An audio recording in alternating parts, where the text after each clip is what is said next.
Hello guys, I am Ricky and you're most welcome to our YouTube channel Nirmala निर्वाण classes. Physics देख रहे थे हम लोग और जो टॉपिक आज देखेंगे चैप्टर खगोलिकी चल रहा था एस्ट्रोनॉमी, और इसमें जो टॉपिक देख रहे थे खगोलीय या आकाशीय पिंड, सेलेस्टियल या सेलेस्टियल बॉडीज, और इसी में जो टॉपिक देखेंगे तारे या नक्षत्र, स्टार्स। आज हम लोग तारे के बारे में समझेंगे, स्टार्स के बारे में जानेंगे, कुछ बातें होगी जो स्टार्स से संबंधित होगी। तो सबसे पहला प्रश्न कि स्टार्स किसे कहते हैं या तारे किसको बोलते हैं, तारा या नक्षत्र हम किसको बोलते हैं, है ना। या तो तारा बोल दीजिए या इसी को नक्षत्र बोलिए। स्टार्स या तारे या नक्षत्र तीनों एक ही चीज़ हैं। तो अब तारा किसको बोलते हैं या स्टार्स किसको कहते हैं, सबसे पहले हम इसका डिफिनेशन देखते हैं कि तारा क्या है। तो तारे वो विशाल पिंड हैं, है ना। तारे वैसे विशाल पिंड हैं जिनके पास अपना प्रकाश होता है या जो खुद चमकते हैं। मतलब क्या, अपना प्रकाश या अपनी चमक जिसके पास खुद होता है वह तारे कहलाते हैं। मतलब वह खगोलिकी का वह विशाल पिंड, है ना। तारे वो विशाल पिंड हैं जिसमें अपनी चमक, अपने आप उसके अंदर जो चमक होती है वह उसकी खुद की होती है, या उसके अंदर जो प्रकाश है ना, जिनके पास अपना प्रकाश या चमक होता है, वह विशाल पिंड जिसके पास अपना प्रकाश या अपना चमक होता है उसको हम लोग क्या बोलते हैं, तारे बोलते हैं या स्टार्स बोलते हैं, या उसी को हम लोग नक्षत्र कहते हैं। तो जिसके पास डिफिनेशन क्या हो गया, है ना, वे विशाल पिंड या वैसे खगोलीय विशाल पिंड, विशाल पिंड, है ना, जिसके पास वैसे विशाल पिंड, वैसे विशाल आकाशीय पिंड जिनके पास अपना प्रकाश या चमक हो, जिसके पास अपना प्रकाश या चमक हो। अपना मतलब क्या, किसी दूसरे से नहीं है, अपना प्रकाश या चमक हो, क्या कहलाते हैं, तारे कहलाते हैं, है ना। तारे या नक्षत्र कहलाते हैं। एक पॉइंट तो ये हो गया, ठीक है। अब है, जैसे मान लीजिए अगर हमने यहां पर कहा कि वह विशाल आकाशीय पिंड जिसके पास अपना प्रकाश या चमक हो, तो अपना प्रकाश या चमक जिसके पास होगा उसको हम क्या कहेंगे, तारा कहेंगे। तो फॉर एग्जाम्पल, उदाहरण के लिए अगर आप देखना चाहेंगे तो जो हमारे सूर्य हैं, सूर्य देवता, है ना, सनलाइट, ये जो सन है वह जो सूर्य है यह क्या है, एक तारा है। और इस सूर्य में, है ना, सूर्य सौरमंडल का मुखिया है और इसमें अपना प्रकाश और अपना चमक होता है। तो इसका एग्जाम्पल कौन हो जाएगा, सूर्य। तो क्या लिख सकते हैं, सूर्य भी एक तारा है, सूर्य भी एक तारा है। सन क्या है, एक स्टार है, एक तारा है ना। और तारे वे विशाल आकाशीय पिंड होते हैं जिसके पास अपना प्रकाश या अपनी चमक होती है। अब देखिए, तारों की अगर बनावट की बात करें, है ना, तारे जो बनते हैं तो उसके कंस्ट्रक्शन में एक तारे के बनने में जो बुनियादी चीज़ों का प्रतिशत है वह कितना कितना होना चाहिए। यहाँ हमने सीखा कि तारे किसे कहते हैं। अब जानेंगे कि तारे को बनाने के लिए या तारे में भार के अनुपात में तारों में क्या क्या होता है। तो यह भी चीज़ अच्छा है, भार के अनुपात में, है ना, भार के अनुपात में तारों में, भार के अनुपात में तारों में, जब एक तारा का कंस्ट्रक्शन होता है, एक तारा बनती है, तो उसमें भार के अनुसार क्या होता है, 70%, 70% क्या होता है, तो हाइड्रोजन। एक तारा में 70% भाग क्या होता है, हाइड्रोजन है। एक तारे के भार के अनुपात से तारों में जितना तारा अगर 100 किलोग्राम का है तो उसमें 70% भाग किसका होगा, हाइड्रोजन का होगा। ये बात याद रखिएगा, किसी भी तारे में नाभिकीय संलयन की क्रिया होती है ना। तो जो नाभिकीय संलयन की क्रिया है उसमें हाइड्रोजन का योगदान सबसे ज्यादा है। तो भार के अनुसार से तारों में 70% क्या हो गया आपका, हाइड्रोजन हो गया। 28% हीलियम है। हीलियम कितना है, 28%। हीलियम, हाइड्रोजन हो गया 70%, हीलियम 28%, 1.5% कार्बन और नियॉन है 1.5%, है ना, 1.5% कार्बन और नियॉन, कार्बन व नियॉन। ये हम तारे के कंस्ट्रक्शन की जो भार के अनुसार से एक तारा में कौन कौन चीज़ें कितनी कितनी मात्रा में होती है उसके परसेंटेज को हम बता रहे हैं। 70% हाइड्रोजन, 28% हीलियम, 1.5% कार्बन और नियान और 0.5% 0.5% मतलब 0.5%, 0.5% लौह और अन्य भारी तत्व होते हैं। लौह और अन्य भारी तत्व, अन्य भारी तत्व, ये जो है एक तारे की संरचना में, आप कंस्ट्रक्शन में इन चीज़ों का जो आवश्यकता है ना, इसके भार के अनुसार जो है वह क्या क्या होगा, 70% हाइड्रोजन, 28% हीलियम, 1.5% कार्बन और नियान और 0.5% जो है ये लौह और अन्य भारी तत्व। कितना होना चाहिए, 0.5%, 0.5% लौह मतलब लोहा जो बोलते हैं, लौह और अन्य भारी तत्व, और भी जो भारी तत्व होती है वह 0.5% के अंतर्गत आते हैं। अब है कि तारे जो होते हैं वो किसका, गुच्छों का निर्माण करते हैं।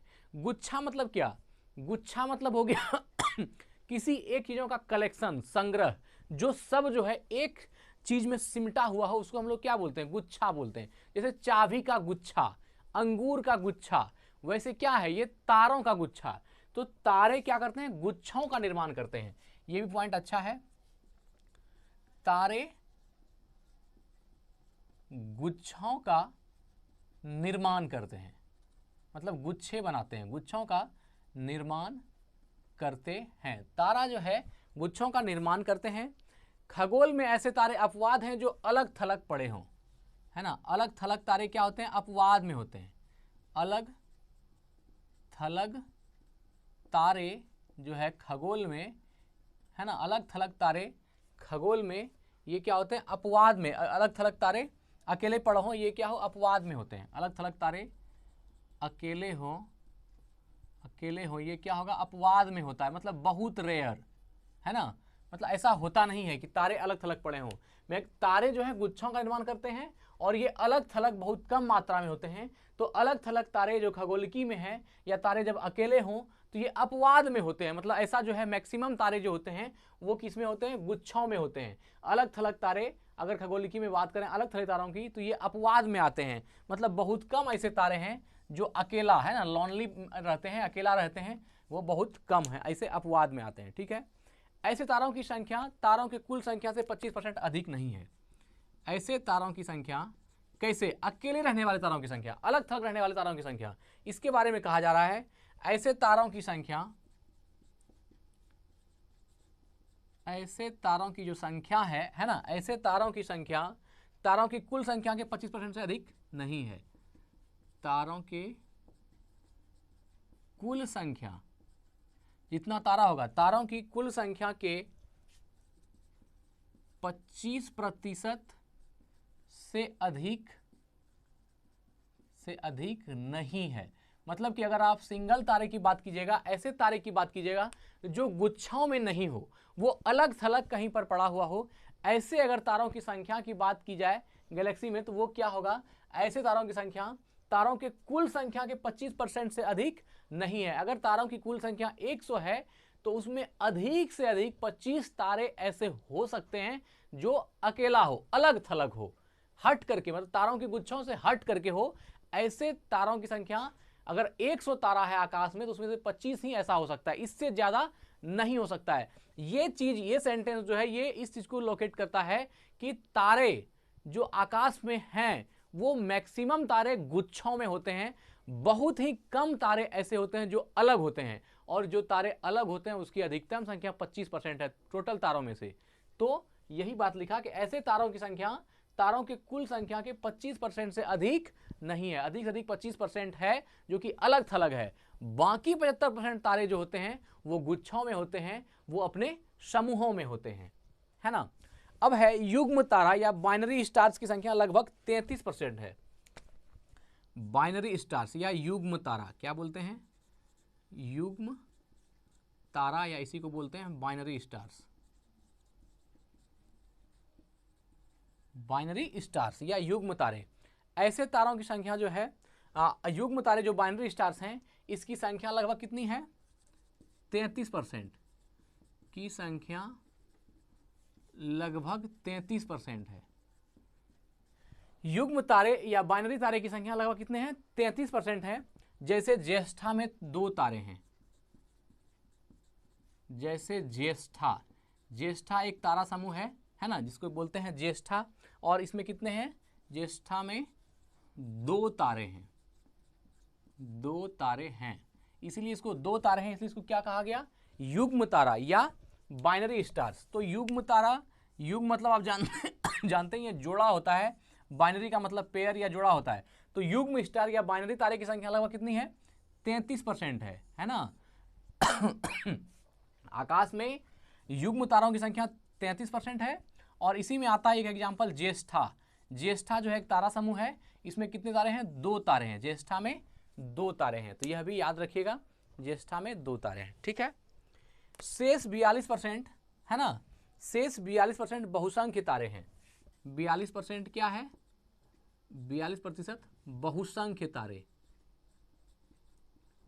बहुसंख्य तारे। अब बहुसंख्य तारे का मतलब क्या हुआ, है ना? ऐसा तारा समूह जिसमें तारों की संख्या बहुत ज्यादा हो, उसको क्या कहा गया? बहुसंख्य। इसी तरह एक वर्ड बना है बहुसंख्यक, जो ज्यादा की तादाद में हो, ज्यादा की संख्या में हो, उसको क्या बोलेंगे? बहुसंख्यक।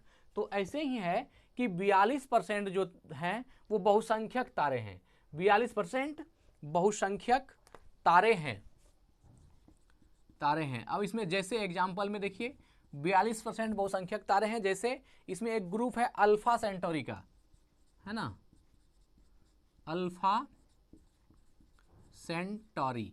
ये अल्फा सेंटोरी जो है एक तारा समूह है, इसमें 3 तारे हैं। कितने तारे हैं? अल्फा सेंटोरी में 3 तारे हैं। अगर आपसे ऑब्जेक्टिव आ जाता है कि अल्फा सेंटोरी में तारों की संख्या कितनी है, तो ये 3 तारा है, ये बात याद रखिएगा। किसमें?